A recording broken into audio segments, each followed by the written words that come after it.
Okay, today we will study lens maker's formula. What is lens maker's formula and what is its use? We are using the lenses for correction of eyes. We are using the lenses for microscope, telescope and all other optical instruments. What is the required quantity in a lens? The answer is the specification of lens is given by its power to bend the light, so that this light which is coming parallel to the lens from far off, it all meets at a single point. This. So this light is converged by one type of lens. This is power of a lens, because this portion of the lens, this act like a prism, will bend towards base. This portion of the lens, this also act like a prism, but base is on this side, so this will bend on this side. Result, all the rays will come and meet at this point. This is speciality of lens, half prism sending down and this half prism sending up. So all the rays meet at a single point. The curvature keep on changing. Right? Okay. So in this lens the important quantity is this distance, which is known as focal length. And the bending of power, the bending power P of a lens is inverse of focal length. जितनी focal length छोटी होगी, आप देखिए इसने यहाँ मोड़ा, अगर ये इसको इतना बेंड नहीं करेगा, लेस पावर होगी, तो ये इतना मोड़ेगा छोटा सा, और ये फोकल लेंथ क्या हो गई, ज्यादा लंबी हो गई. So when the power of bending is less, the focal length become longer. If power of bending is large, इससे भी ज्यादा इसने मोड़ दिया, तो ये ऐसा जाएगा और इधर वाला ऐसा जाएगा, तो फोकल लेंथ ये हो गई. तो हम क्या देख रहे हैं, if power is more, focal length become small. If power of bending is less, the focal length become larger. So power is opposite of focal length. Very simple formula. तो ये है power of bending. Now for our eyes correction or for any correction, what we need to make a lens which has got a particular power. We want power, we want focal length. So according to our requirement, according to our relations, we want to find out a particular focal length. So we ask the manufacturer to manufacture a lens for us which has got this much focal length. हमने उसको order दिया कि एक ऐसा lens बनाओ जिसकी focal length 60 centimetre हो, एक ऐसा लेंस बनाओ जिसकी फोकल लेंथ 200 सेंटीमीटर हो. इस तरह से हम मेड टू ऑर्डर लेंस बनवा सकते हैं. ठीक है. तो जो उसको मैन्युफैक्चर करेगा, he is a lens maker. उस लेंस मेकर के पास क्या क्या इक्विपमेंट होते हैं? तो आंसर है, उसके पास 2 डाई होती हैं. डाई क्या होता है? सांचा. और उसके पास ट्रांसपेरेंट मटेरियल है, glass. So what he does, he will fit one die like this plate. Cup, चाय का कप प्लेट होता है ना, उसकी एक प्लेट, दूसरी प्लेट, ये दोनों प्लेट को उसने ऐसे चिपका दिया, एकदम चिपक गए. इस यहां से एक होल करके उसने उसमें ग्लास भर दिया, मॉल्टन ग्लास, और फिर वो ग्लास उसमें सॉलिड होके जम गया. अब इसने इसको खोल दिया. What he will get? A lens. He is the lens maker. उसने क्या यूज किया? 2 कर्व सरफेस के die plus a material which has got transparent. Material कितना मोड़ेगा, उसके लिए मटेरियल की एक फिजिकल क्वांटिटी हमको पता है, that is refractive index. Refractive index is what? Power of bending. Every material, every transparent material has got a refractive index. ठीक. दूसरा, ये जो दो डाई लगाता है इसका अपना अपना कर्वेचर होता है, ऐसी भी हो सकती है, ऐसी भी हो सकती है, ऐसी भी हो सकती है। चेंज किस में आ रहा है? Radius of curvature. This very large radius of curvature, this very small radius of curvature. तो उसके पास अलग अलग रेडियस ऑफ कर्वेचर के डाइज रहते, सांचे रहते, और उसके पास ट्रांसपेरेंट मटेरियल रहता है। So what he has, radius of one die, radius of the other die और रिफ्रैक्टिव इंडेक्स। अगर हमने बोला रिफ्रैक्टिव इंडेक्स 1.5 यूज करना, उसको करेगा, 1.6 यूज करना है उसको करेगा, 1.3 यूज करना है उसको करेगा। This is known to him. R1 R2 वो अपना अलमारी से निकालेगा, जो उसकी मर्जी।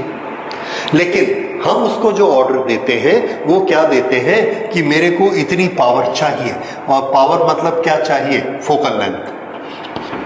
तो हमारा ऑर्डर किसका होता है? फोकल लेंथ रिक्वायर्ड, और उसके पास गिवन क्वांटिटी क्या होती है? R1 R2 एंड म्यू, ये उसके पास गिवन है। अब उसको इस तरह से सेट करना है R1 R2 और म्यू की वैल्यू कि लास्ट में जो लेंस बन के निकलेगा उसकी फोकल लेंथ कितनी होनी चाहिए, जो हमको चाहिए। ठीक है, तो कितना R1 R2 लेना है। जैसे हमने उसको बोला फोकल लेंथ 80 सेंटीमीटर देना, उसके पास ग्लास है 1.5, ठीक है, तो उसको कितना R1 लगाना चाहिए, कितना R2 लगाना चाहिए, इसके लिए एक फॉर्मूला चाहिए। वो जो फॉर्मूला है that is known as lens makers formula, क्योंकि लेंस मेकर उसको यूज करता है। समझ आया लेंस मेकर फॉर्मूला क्या हुआ?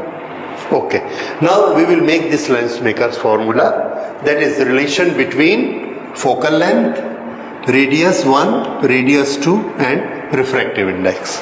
इनका रिलेशन हमको निकालना है। तो इसको हम शुरू करते हैं। देखिए ये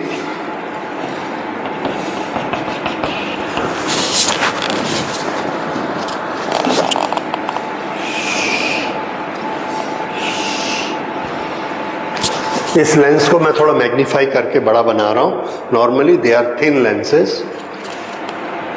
ये इसमें एक कर्व्ड सरफेस है। इस कर्व्ड सरफेस का ऐसे करेंगे तो एक सेंटर ऑफ कर्वेचर कहीं पे होगा। लेट अस से वो सेंटर ऑफ कर्वेचर यहां है। This is surface number 1, this is centre of curvature for surface number 1। Then this is another surface, इधर से गोल सरफेस, इसका सेंटर ऑफ कर्वेचर यहां कहीं होगा, like this. This is C2, this is centre of curvature for surface number 2। Surface 2 का इस तरफ, सरफेस 1 का इस तरफ। दोनों सेंटर ऑफ कर्वेचर को मिलाकर हमने एक इमेजिनरी लाइन लंबी बना दी। तो उस लाइन को क्या बोलेंगे? Principal axis.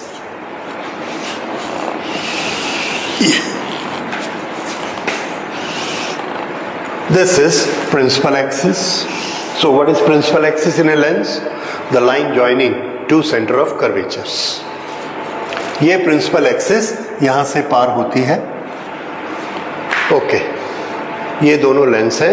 ये यहां से इसको जहां से काटती हुई जाएगी, ये पॉइंट होता है optical centre. This is optical centre O, या इसको हम C लिख लेते हैं because O we will use for object. This is C, ठीक है, ये लेंस। अब यहां पर हमने एक ऑब्जेक्ट को कहीं पर रखा, सपोज यहां रखा। यहां से इसकी एक रे, 2 रे हमको चाहिए ये जानने के लिए कि उसकी इमेज कहां बनेगी। एक रे हम कहां पर लेंगे? प्रिंसिपल एक्सिस पे। वो पाथ हमको मालूम है विदाउट एनी डाइवर्शन। तो एक रे तो ये प्रिंसिपल एक्सिस पर चली गई। This goes without any deviation and straight this way. Okay, दूसरी रे हमने ली जो कि यहां गई और यहां से ऐसे जा रही थी इन दिस डायरेक्शन, लेकिन यहां पर मीडियम चेंज हो गया. This is medium 1, this is medium 2 because this is denser medium. Okay, तो यहां पर इसका रिफ्रैक्शन होगा and it will bend towards और अवे, टुवर्ड्स नॉर्मल. तो हमको एक नॉर्मल चाहिए. नॉर्मल हम कैसे बनाते हैं? Joining the point with centre. तो इस सेंटर को हमने इस पॉइंट से मिलाया और ये ऐसा बन गया, this. Okay, this is normal for surface number 1. अब इस लाइन ने किधर मुड़ना है? Towards normal. तो ये टुवर्ड्स नॉर्मल मुड़ती है ऐसे, ये, और इस डायरेक्शन में ऐसे, इस तरह से यहां पर इंटरसेक्ट. अगर यहां पर ये फिर से ये वाली सरफेस नहीं होती, पूरा ग्लास होता, पूरी ये मीडियम होती, तो ये रे ऐसे जाती और जाकर यहां पर दोनों का इंटरसेक्शन होता और यहां पर इमेज बनता. राइट? ओके, लेकिन ये यहां पर इमेज बन जाता. एक रे ये आ रही है, एक रे ये आ रही है, यहां से हम देखते इमेज बन गया. लेकिन ऐसा हो नहीं पाया. क्यों नहीं हो पाया? इसलिए नहीं हो पाया कि ये यहां से यहां तक गया और ये मीडियम फिर चेंज हो गया. अब जब ये मीडियम चेंज होगा तो ये रे फिर से रिफ्रैक्ट होगी. उस रिफ्रैक्शन को देखने के लिए denser to rare where it will bend away from normal. तो यहां पर फिर हमको नॉर्मल चाहिए, तो ये नॉर्मल चलेगा? आंसर है नहीं चलेगा, क्योंकि ये नॉर्मल किस सरफेस का है? Surface number 1. या अभी रिफ्रैक्शन कौन कर रही है? सरफेस 1 और 2. Yes, surface number 2. इसलिए नॉर्मल भी सरफेस नंबर 2 का चाहिए और इस पॉइंट पर चाहिए. So we join this. ये हमने इसको ऐसे ज्वाइन किया और ये इसका नॉर्मल बना. अब ये जो जा रही है, this will move away from the normal. तो ये यहां से अवे गई और ये यहां से बेंड हो गई, कहीं भी ऐसा चली गई. लेट अस से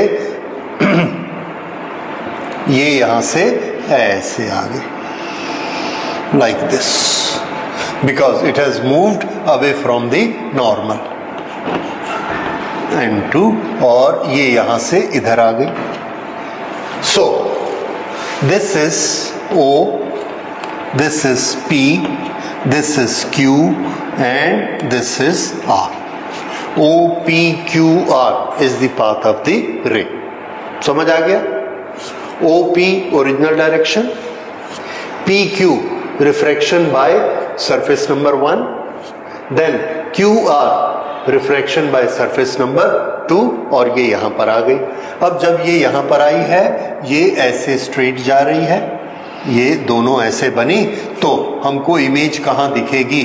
आंसर है यहां पर हमने आंख रखी, ये 1 और ये 2 और हमको यहां पर इमेज दिखी, दिस इज आई. क्योंकि फाइनली ये दूसरी रे है और ये एक्चुअल पहली रे है, ये दूसरी रे है, this becomes image. Okay, now where are the optical distances? Answer for the lens, this is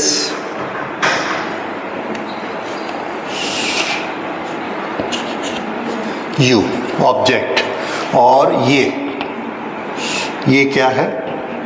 V. ठीक है? ओके, ये फाइनली. अब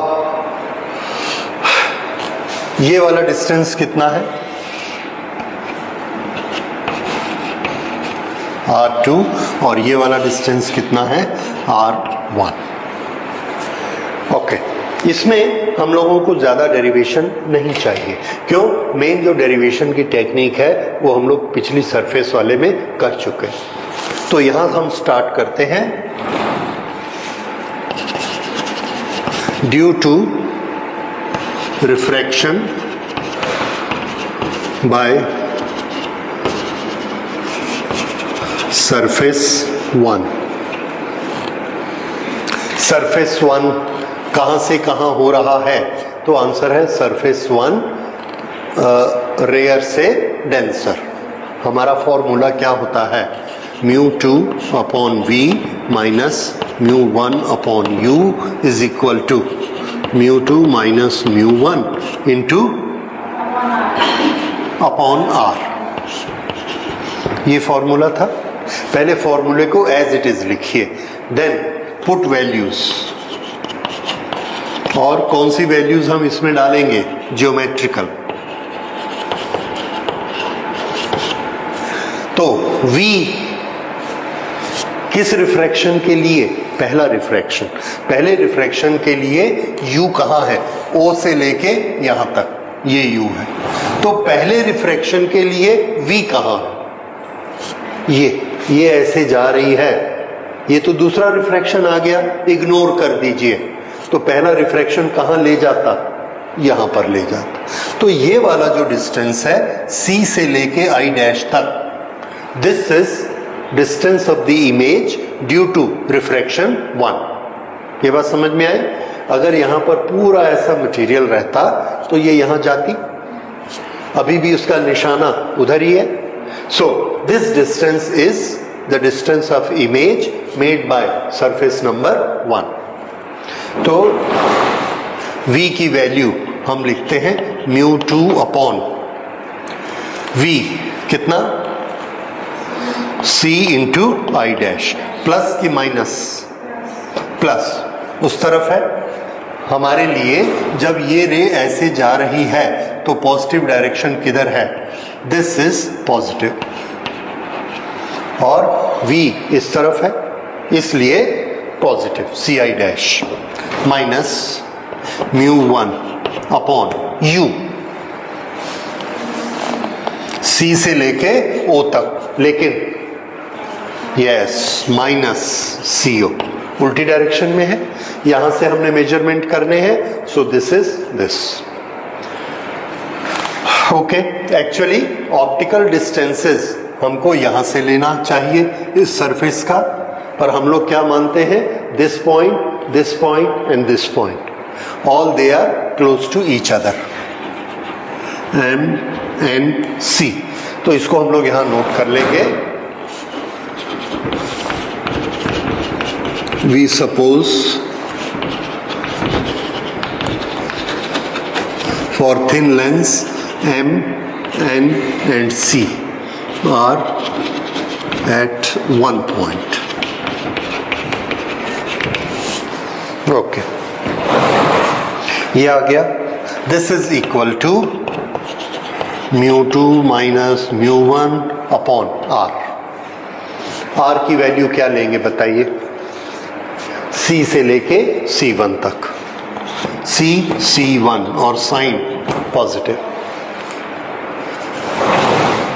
ये हो गया।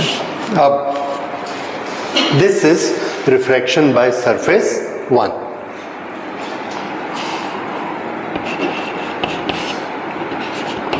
Bye surface 1। अब इसके बाद हम लेते हैं रिफ्रैक्शन बाय सरफेस 2। सरफेस 2 वाला केस, सरफेस 2, इसमें इंसिडेंट रे कौन है? ये यहां पर ये सरफेस 2 है। सरफेस 2 में इस जगह पर रिफ्रैक्शन हो रहा है। इंसिडेंट रे कौन है? PQ। आउटगोइंग रे कौन है? QR। देखा? Incident ray PQ। तो ऑब्जेक्ट का डिस्टेंस कितना? ओके, उसको बाद में लेते हैं। पहले ये डेंसर है और ये रेयर है। The ray is coming from denser to rare. तो फॉर्मूला क्या लगेगा? कर्व्ड सरफेस का फॉर्मूला क्या लगेगा when it is denser to rare?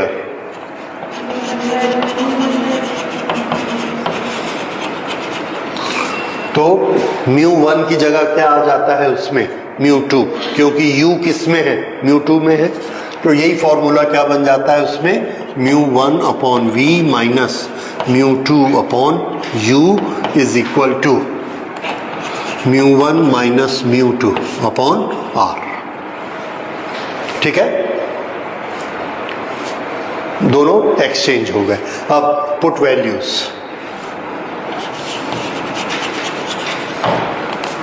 Putting values यहां पर शुरू करते हैं।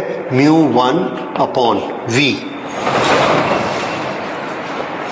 ये इसके बाद रिफ्रैक्ट होने के बाद ये यहां पर गया, तो इसके लिए v कौन है?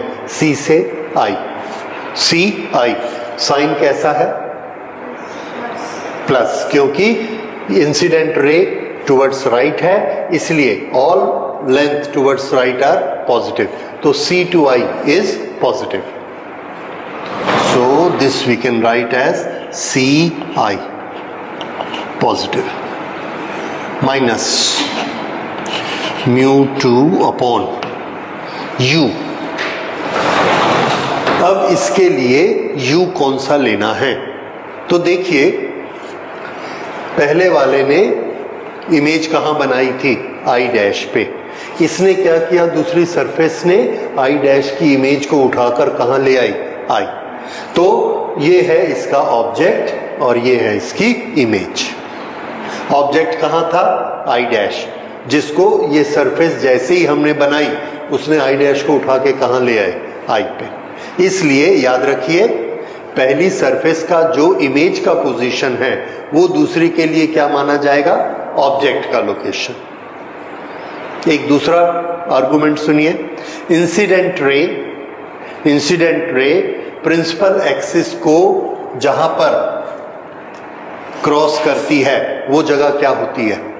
ऑब्जेक्ट की location. Incident ray principal axis को जहां पर इंटरसेक्ट करेगी वो ऑब्जेक्ट की लोकेशन है।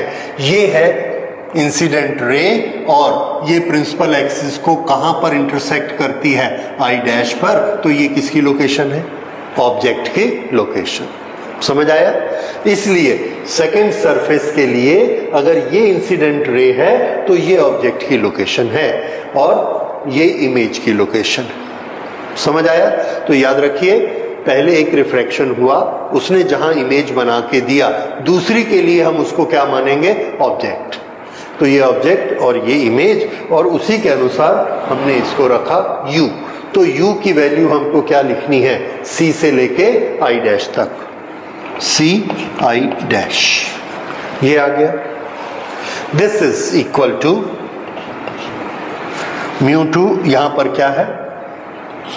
μ1 माइनस μ2 अपॉन r की वैल्यू बताइए। रेडियस कहां से कहां तक होता है? सेंटर ऑफ कर्वेचर तक। तो सरफेस 2 का सेंटर ऑफ कर्वेचर कहां है? C2। तो रेडियस कितना हुआ? CC2। अब इसका साइन माइनस, क्यों? इंसिडेंट रे इस डायरेक्शन में है, so this is positive direction, but radius is on this direction, so that is negative. So we will write it minus CC2। ये आ गया। ठीक, अब नेक्स्ट, ये जो माइनस CC2 है, ऊपर नीचे माइनस से मल्टीप्लाई कर देते, तो ये क्या हो जाएगा? μ2 माइनस μ1। हम चाहते हैं कि ये μ2 माइनस μ1 हो जाए, क्योंकि इधर भी क्या है? μ2 माइनस μ1। अगर हमको इसके साथ इसको कॉमन निकालना है, कॉमन फैक्टर डिवाइड करना है, कुछ भी ऑपरेशन करना है, तो दोनों को एक जैसा होना चाहिए, और हमारे लिए इसलिए ये अच्छा रहेगा कि हम इसको माइनस कर दें, ऊपर नीचे। ठीक, उसके बाद ये माइनस और ये माइनस, ये क्या बन जाएगा? प्लस। अब हमने क्या किया? ये दोनों इक्वेशंस को आपस में ऐड कर दिया। This is equation 1 and this is equation 2। यहां पर एक हिंट आप याद रखेंगे, इन दोनों में से हम वर्चुअल i डैश जो कि नहीं है उसको हम एलिमिनेट करना चाहते हैं। If you want to eliminate, then here it should be minus and here it should be plus. अगर ये हमारा नहीं आया तो हम लोगों ने कहीं ना कहीं मिस्टेक की है. We should revise it at this point only.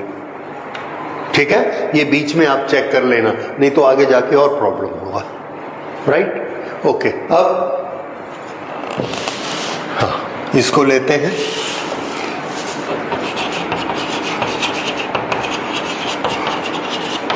Adding the two equations. तो μ2 upon C I dash plus और μ2 upon C I dash minus cancel. अब प्लस कौन कौन होगा?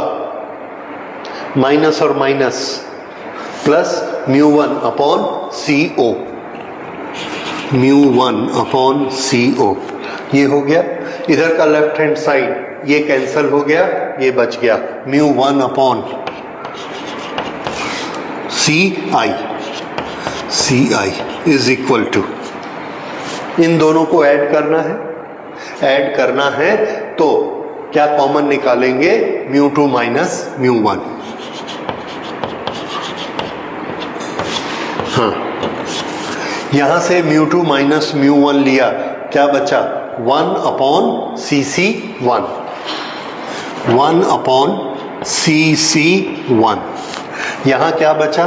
μ2 माइनस μ1. इसको क्या करना पड़ेगा? Plus, minus into minus plus. तो नीचे क्या बचा? cc2 plus 1 upon cc2. ये प्लस की कहानी समझ आ गई? ठीक है ना, बिकॉज वी वांटेड μ2 माइनस μ1. ये रिलेशन आ गया. अब इस रिलेशन में μ1 कॉमन निकलेगा और ये कॉमन निकालकर हम इधर ले गए. तो अब हमें ये क्या मिला? 1 upon C O plus 1 upon C I is equal to μ2 minus μ1. μ1 common निकला, डिवाइड किया, μ2 upon μ1 minus 1 into 1 upon cc1 plus 1 upon cc2. Now put values. अब हम इसमें ऑप्टिकल वैल्यूज रखते हैं. ऑप्टिकल वैल्यू बताइए. CO इस पूरे लेंस के लिए, so values for Lenz. CO इस पूरे लेंस के लिए क्या है? U. ठीक है, माइनस की plus? Minus. So this is minus 1 upon U plus C I क्या है? C2I, दैट इज ये वाला I. इस लेंस के लिए ये फाइनल V है. सो दिस इज V और साइन कैसा? प्लस. ठीक, is equal to μ2 upon μ1 minus 1 upon cc1. cc1 is what? Yes, 1 upon r1 plus cc2. cc2 that is r2 और उसका साइन क्या होगा? Minus. So this is minus 1 upon r2. ठीक है, इसको थोड़ा सीधा कर लेते हैं, simplify. So what do we get now? 1 upon v minus 1 upon u is equal to μ2 upon μ1 minus 1 upon r1 minus 1 upon r2. ये फॉर्मूला आ गया. Now 1 upon v minus 1 upon u, ये हम लोगों ने सॉल्व किया हुआ है डिस्टेंसेस से और इसकी फोकल लेंथ से रिलेशन होती है. क्या रिलेशन है? 1 upon v minus 1 upon u is equal to 1 upon f. So this we can write by lens formula that this is equal to 1 upon f. This is equal to μ2 upon μ1। If μ1 is air तो μ1 की value क्या लेंगे 1, तो ये कितना हो जाएगा μ minus 1। when we don't write anything then it is 2 1 μ minus 1 और ये 1 upon r1 minus 1 upon r2। ये हमारा फॉर्मूला आ गया। इस फॉर्मूले में देखिए किस किस का रिलेशन है, focal length related to refractive index, radius 1 radius 2। शुरू में हमारी यही बात हुई थी कि हम उसको क्या बताएंगे, फोकल लेंथ, और उसके पास अवेलेबल क्या है r1 r2 और म्यू। तो वो क्या करेगा, फोकल लेंथ की वैल्यू यहां पर पुट करेगा, म्यू की वैल्यू यहां पुट करेगा, r1 r2 अलग अलग बनाने हैं तो अलग अलग लेगा, एक बनाना है तो एक ही लेगा और लेंस बना देगा। सो this is the relation between them and this is lens makers formula.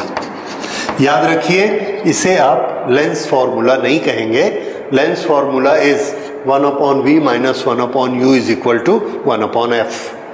ये लेंस मेकर्स फॉर्मूला है because this is using mu and r. This is lens makers formula. ये लेंस में अगर हम चाहें तो 1 अपॉन एफ को क्या लिख सकते हैं, पावर। तो ये डायरेक्ट पावर का फॉर्मूला हो गया, power is equal to mu minus 1 upon r1 minus 1 upon r2। Okay, अब इस क्वेश्चन के बेसिस पर एक न्यूमेरिकल लिखिए। For a equiconvex lens, equiconvex lens. Equi शब्द लगाने से क्या हो जाता है, तो आंसर है इक्वी शब्द का मतलब होता है r1 is equal to r2। दोनों r कैसे हैं, एक जैसे। Okay, for equi convex lens of power 2 diopter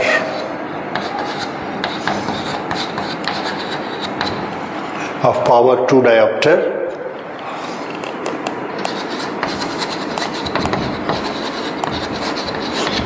what should be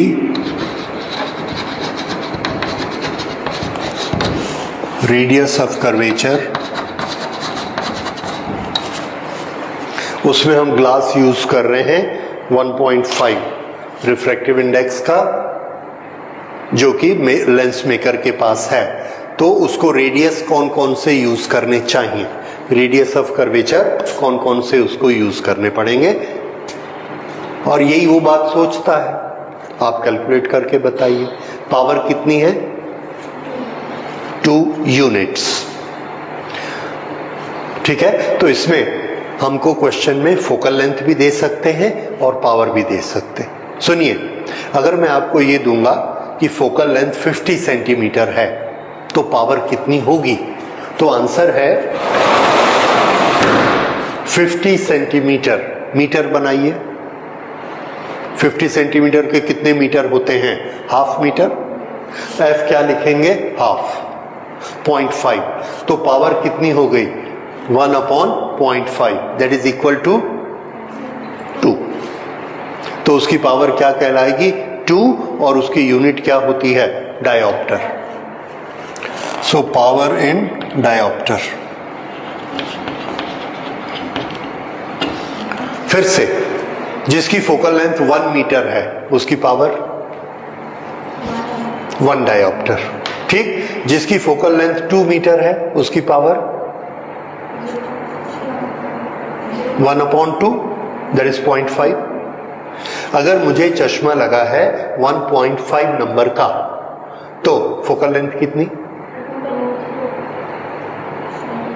1.5 number मतलब पावर। तो P की जगह हम क्या रखेंगे, 1.5। 3 अपॉन 2, तो फोकल लेंथ कितनी हो गई, 2 upon 3 metre. 2/3 metre is equal to 67 centimetre. समझ गए? F किस में लेना है? SI यूनिट मीटर, तो पावर भी किस में आएगी? SI unit dioptre. ठीक, अब हम वापस इस क्वेश्चन पे आ जाते हैं। सेट करिए, कौन सा फॉर्मूला यूज करेंगे? Lens makers formula. इस लेंस मेकर फॉर्मूले में पावर कितना रखना है? 2।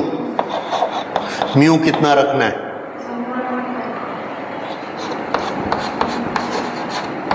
दोनों रेडियस किसके बराबर है? आर के बराबर। आपका क्वेश्चन तो यहीं खत्म हो गया। आर कैसे निकलेगा? तो ध्यान दीजिए, हमेशा के लिए याद रखिए, लेंस, इसका रेडियस इस तरफ है, इसका रेडियस, तो अगर इसका रेडियस प्लस आर है तो इसका रेडियस, हाँ, हैं दोनों इक्वल, दोनों आर हैं, लेकिन जब हम वैल्यू पुट करते हैं we put it along the sign, इसलिए दूसरे वाले को आप क्या लिखोगे? ये माइनस आर। ठीक है, तो अब इसको करिए।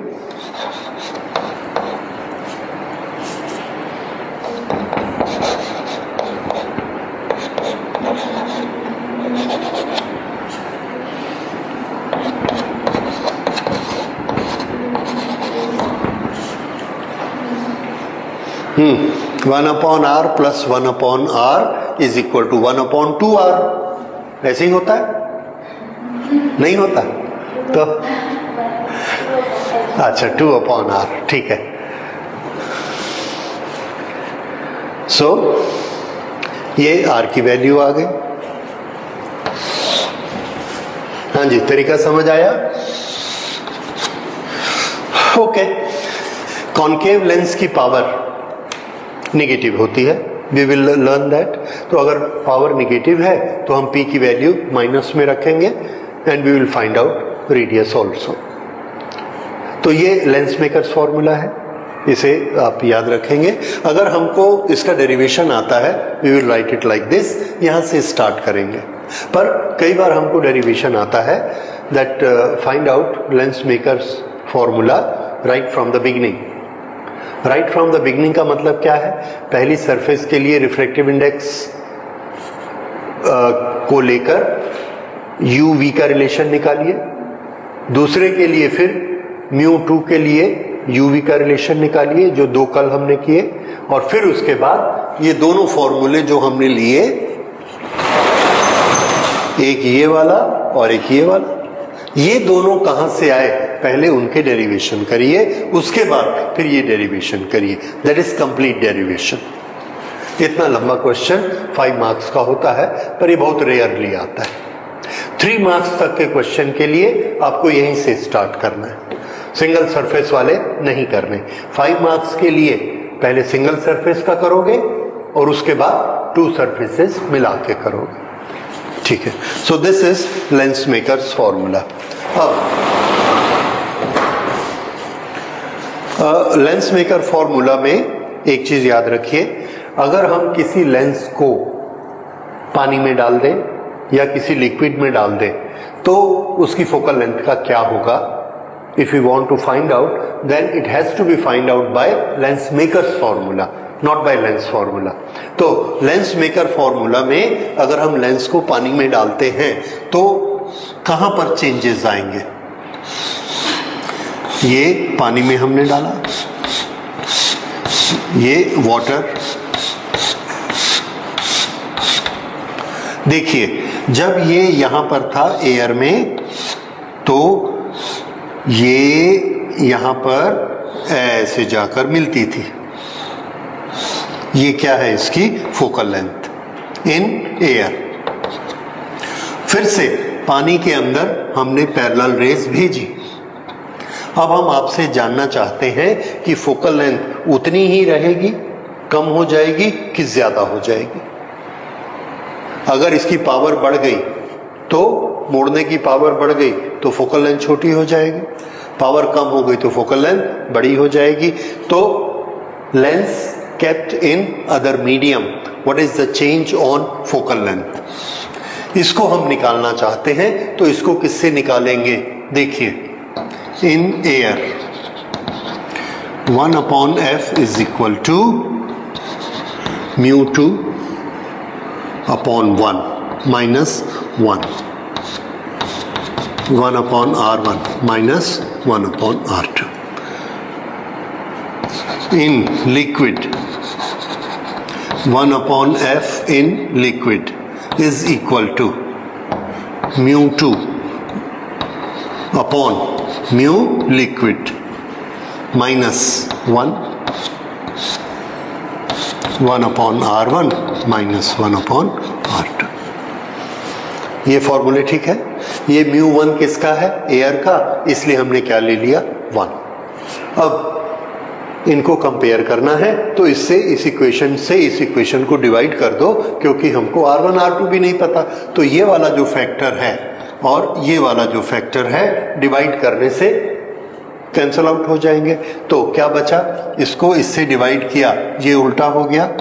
Focal length in liquid divided by focal length in air is equal to, इसको इससे डिवाइड करिए, दैट इज द आंसर। ये जब हमने डिवाइड किया, ये पहले वाला स्टेप में लिखता हूं, दिस अपॉन दिस। ये बताइए -1 तो दोनों में एक जैसा है। ये μ2 अपॉन 1 और μ2 अपॉन μl, 1 और μl इन दोनों में कौन बड़ा है? μl is larger. Refractive index of any material is larger than air, तो ये लार्जर देन 1 होगा। अगर ये लार्जर देन 1 है तो ये क्वांटिटी इसके कंपैरिजन में ये क्वांटिटी कैसी हो गई? डिनोमिनेटर बड़ा हो गया। डिनोमिनेटर बड़ा होने से क्वांटिटी छोटी हो गई। तो ये वाली क्वांटिटी नीचे वाली कैसी है? छोटी, और ऊपर वाली क्वांटिटी कैसी है? बड़ी। ठीक है, तो कौन बड़ा है इन दोनों में? Focal length in the liquid is larger, focal length in the air is smaller. समझ आया? तो इसकी फोकल लेंथ इससे ज्यादा लार्ज होगी। अगर ये इतनी है तो ये यहां तक जाएगी, ये ऐसे इस तरह से। तो देखिए, ये इतनी फोकल लेंथ है और ये वाली इतनी फोकल लेंथ है। This is larger. ठीक है, क्यों? फिर से देखिए, इसका रिफ्रैक्टिव इंडेक्स कितना है? μ2। इसका कितना है? 1। इसका कितना है? μ2। इसका कितना है? μl। तो यहां पर डिफरेंस बहुत ज्यादा है तो ये ज्यादा मुड़ेगा, यहां डिफरेंस बहुत कम है तो ये कम मुड़ेगा, क्योंकि रिफ्रैक्टिव इंडेक्स फाइनली कितना होता है? μ2 अपॉन μ। यहां पर कितना है? μ2 अपॉन 1। तो ये ज्यादा रिफ्रैक्टिव इंडेक्स है, ये बड़ा होता है ना। ओके, तो ये क्वांटिटी कैसी हो गई? छोटी, इसलिए कम बेंड होगा और ये वाला ज्यादा बेंड होगा। तो जब भी हम लिक्विड में लेंस को डालते हैं, फोकल लेंथ हमेशा क्या होती है? Increase, right? ओके, अब एक चीज और, हमने इस लेंस को ऐसे लिक्विड में डाला, ये इसका रिफ्रैक्टिव इंडेक्स है म्यू, इस लिक्विड का भी रिफ्रैक्टिव इंडेक्स है म्यू। तो इसका टोटल रिफ्रैक्टिव इंडेक्स कितना हो गया? μ2 upon μ1, that is mu upon mu. तो ये म्यू अपॉन म्यू कितना होता है? यहां पर 1। ठीक है, अगर रिफ्रैक्टिव इंडेक्स 1 है तो वो मुड़ेगी कि नहीं मुड़ेगी? आंसर है नहीं मुड़ेगी। अगर नहीं मुड़ेगी तो कैसी जाएगी? स्ट्रेट जाएगी। कैसी जाएगी? स्ट्रेट।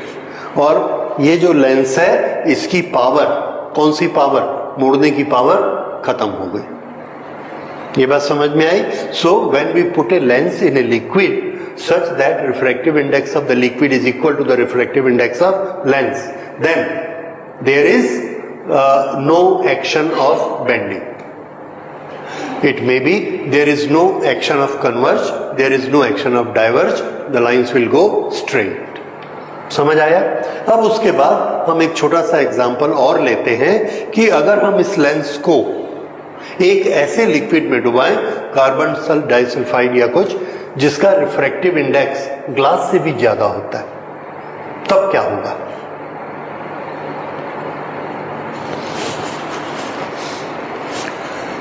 ओके, अगर ग्लास से भी ज्यादा है तो 1/f is equal to μ2 upon μ1 minus 1. Sorry, 1/f is equal to, अगर μ1 लिक्विड का ज्यादा हो गया तो μ2 upon μl is less than 1. Less than 1 minus 1 is negative. कैसा हो गया? नेगेटिव. तो f की वैल्यू कैसी आ गई? नेगेटिव. और नेगेटिव f किसका होता है? नेगेटिव f होता है कॉनकेव लेंस का. तो कॉन्वेक्स लेंस कैसा काम करना शुरू कर देता है? कॉनकेव लेंस के जैसे. फिर से, when a convex lens is placed in a liquid whose refractive index is more than the refractive index of lens, then it start behaving like a concave lens. समझ आया? ओके, तो लिखिए एक question. A convex lens made of glass of refractive index 1.5 is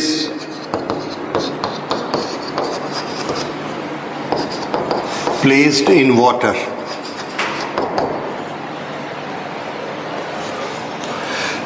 Okay, a convex lens f is equal to 10 centimeter. A convex lens, focal length 10 centimeter, made of glass this is placed in water. What is effective focal length now? पानी में उसकी focal length कितनी हो जाएगी?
वो 1.5 और 1.33 को मैंने क्या लिख दिया?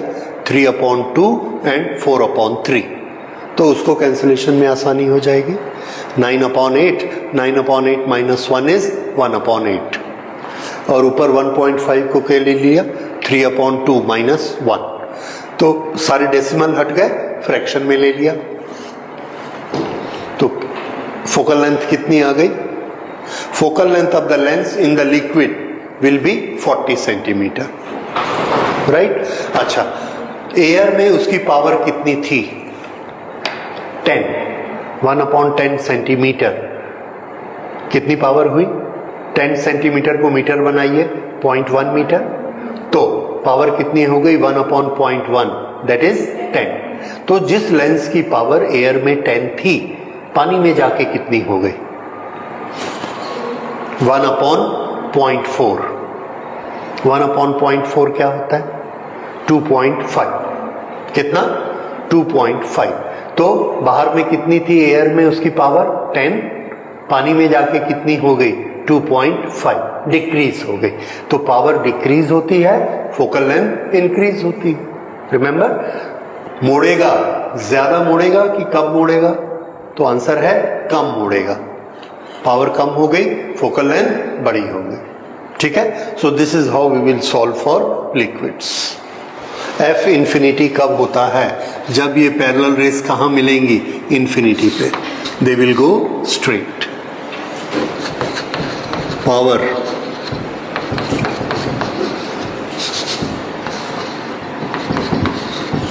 जीरो।